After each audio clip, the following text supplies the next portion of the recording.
আজকের ব্লগে তোমাদের সাথে শেয়ার করব আমাদের গ্রামের মা মনসার পুজো। তো সকাল সকাল স্নান সেরে মায়ের জন্য পুজোর থালা সাজিয়ে নিয়েছি। আর মাকে পুজোতে যে ছাপা শাড়িটা দেবো, সুতির ছাপা শাড়িটা, আর সাথে এদিকে আলতা, সিঁদুর, তারপরে ধূপ, আলো চাল, ফল, বাতাসা, দক্ষিণা সমস্তটাই পুজোর থালাতে সাজিয়ে নিয়েছি। মায়ের মন্দিরে ভোগ দেওয়া হবে, ওই জন্য এদিকে দেখো চিড়ে, তারপরে ফল আমান্য করে থালাতে সাজিয়ে নিয়েছি। আর মায়ের পুজোতে যেটা লাগবে সেটা হচ্ছে যে দুধ। তো এই দুধটা ভোগ মাখার জন্য নেওয়া হয়েছে। আর এইদিকে রয়েছে আখের গুড়।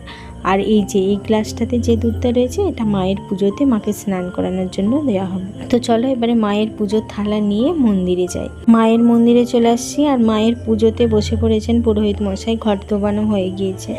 তো এই যে দেখো এখন সংকল্প হচ্ছে, আর আমার ছোট্ট সোনাও আসছে। তো এই যে ছোট্ট সোনা এসে মাকে মন ভরে প্রণাম করে যাচ্ছে।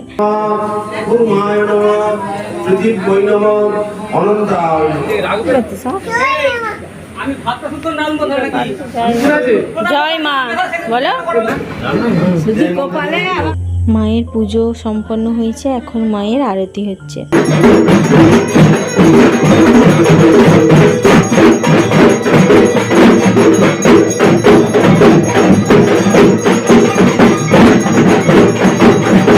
মায়ের পুজো আরতি সম্পন্ন হয়ে গিয়েছে। আর এখন যারা যারা মায়ের মন্দিরে দণ্ডি কাটবে তারা এখন স্নান করতে গিয়েছে। তো এখানে বাচ্চা থেকে বড় সবাই দণ্ডি কাটে মায়ের নামে মানত করে। তো এই যে দেখো দণ্ডি কাটছে, আর এই যে প্রথম সারিতে রয়েছে বাচ্চারা, কত আনন্দ করে মায়ের নাম নিয়ে দণ্ডি কাটতে কাটতে মায়ের মন্দিরে আসছে। তো দেখো দণ্ডি কাটতে কাটতে মায়ের মন্দিরে এসে পৌঁছেছে। আর এবারে শুরু হয়েছে হোমযজ্ঞ মায়ের, তারপরে পুষ্পাঞ্জলি হবে, তারপরে মায়ের পুজো সম্পন্ন হবে।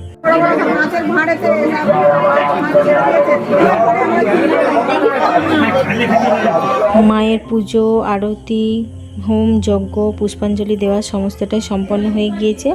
আর এই যে দেখো মায়ের ভোগ প্রসাদও চলে আসছে।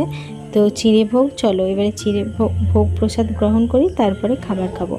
তো মায়ের ভোগ প্রসাদ খেয়ে এখন খাবার খেতে বসেছি। আর মানে আজকে তো দশহরা পুজো, তো মানে সবার বাড়িতেই একজন করে দশহরা পুজোর ব্রত পালন করে। তো আমাদের বাড়িতে আমি ব্রত পালন করেছি। তো ওই জন্য মা দেখো ডালিয়ার খিচুড়ি, আলু পটলের তরকারি আর হচ্ছে আলু ভাজা বানিয়ে দিয়েছে। তো মায়ের ভোগ প্রসাদ খেয়ে এখন এই খাবারটাই খেয়ে নিচ্ছি। আজকে অন্য খাবো না, ওই জন্য ডালিয়া খাচ্ছি।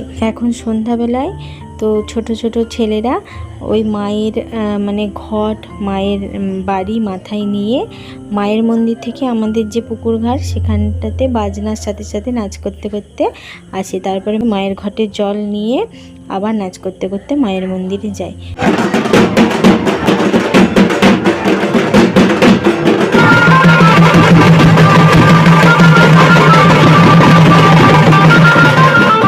মায়ের পুজোর সমস্ত নিয়ম কানুন মানে সম্পন্ন হয়েছে। আর এখন দেখো মায়ের সন্ধ্যা আরতি হচ্ছে।